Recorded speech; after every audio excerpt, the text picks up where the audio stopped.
He was the fast-talking car dealer who turned broken machines into roaring legends. But the truth about Mike Brewer's rise and fallout goes far beyond what fans saw on TV.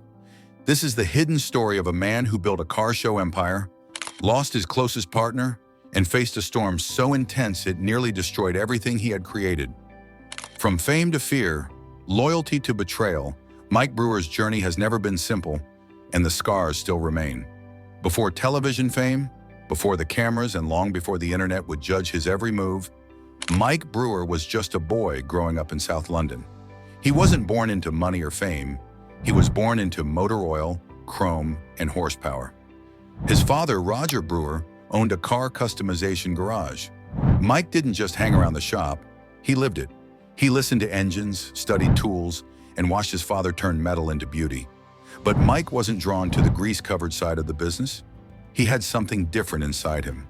He had the voice. He had the charm. He could talk anyone into buying anything with wheels.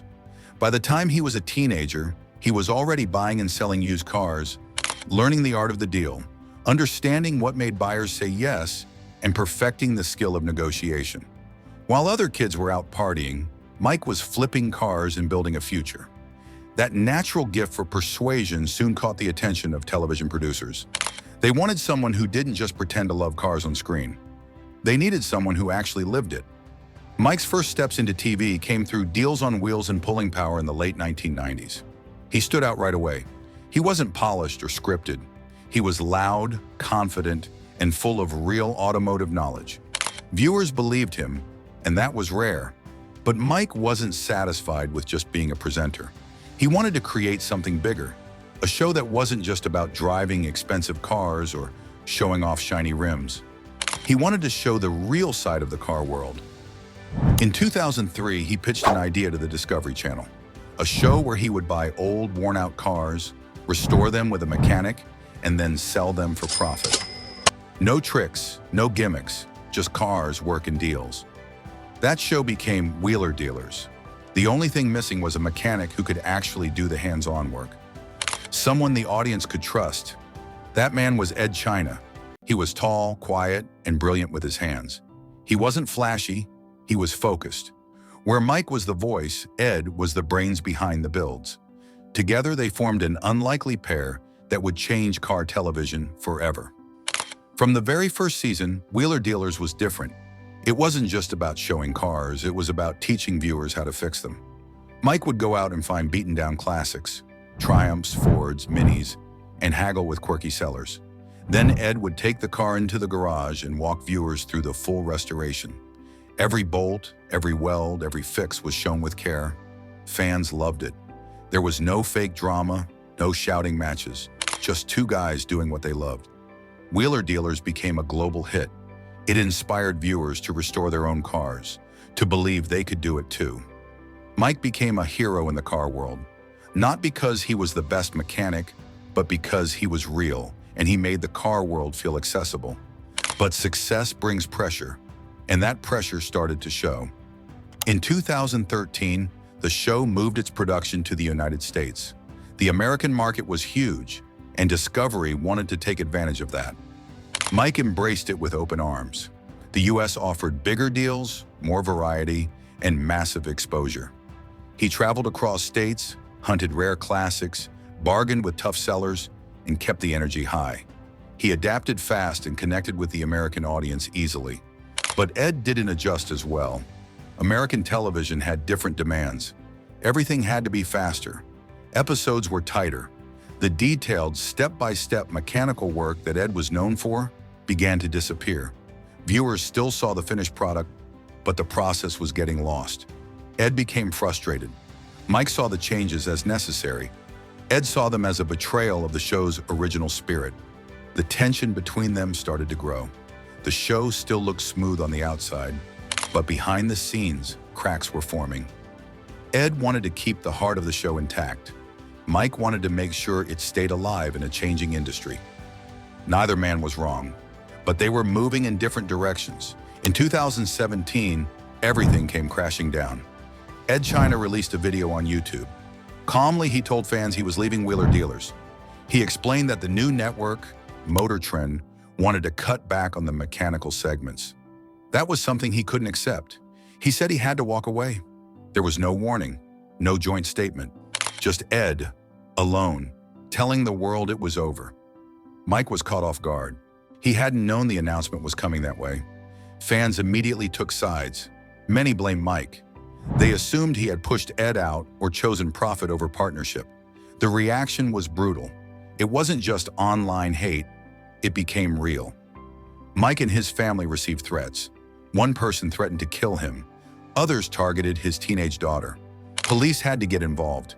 The emotional toll was overwhelming. Mike later admitted to suffering panic attacks.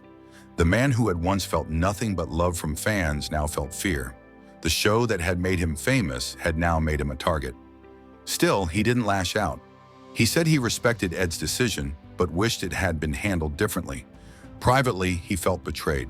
They had worked side by side for over a decade. He believed they should have ended it together, not apart. But instead, he was left to deal with the fallout alone.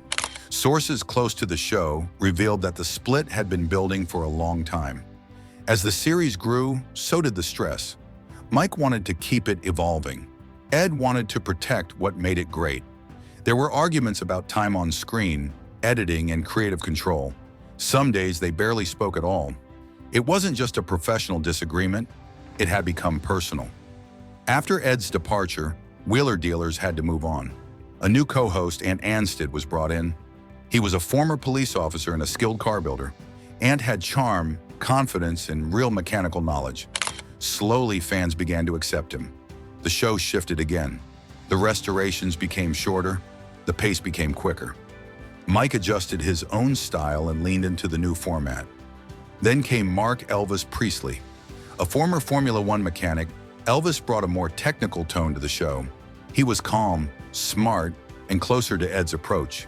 But even then, some fans still couldn't let go of the past.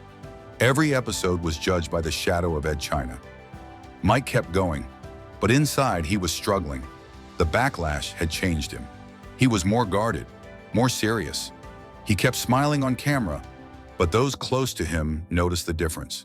The man who once felt unstoppable now felt like he was walking on thin ice. Yet he never quit. He kept promoting the show, meeting fans, and helping others. He started car restoration projects for veterans. He supported small garages. He used his platform to give back. He didn't do it for attention. He did it because cars were still his passion, even if the joy had dimmed. For years, fans have asked the same question. Will Mike and Ed ever reunite? The answer is always vague. Mike says, maybe one day. Ed doesn't shut the door, but he talks more about freedom and independence. The truth is, too much was left unsaid. Too much damage was done. Their rise was shared, but their fall was something each man endured alone. They weren't just co-workers, they were partners, brothers. And that kind of bond, once broken, is hard to fix. Still, fans hope.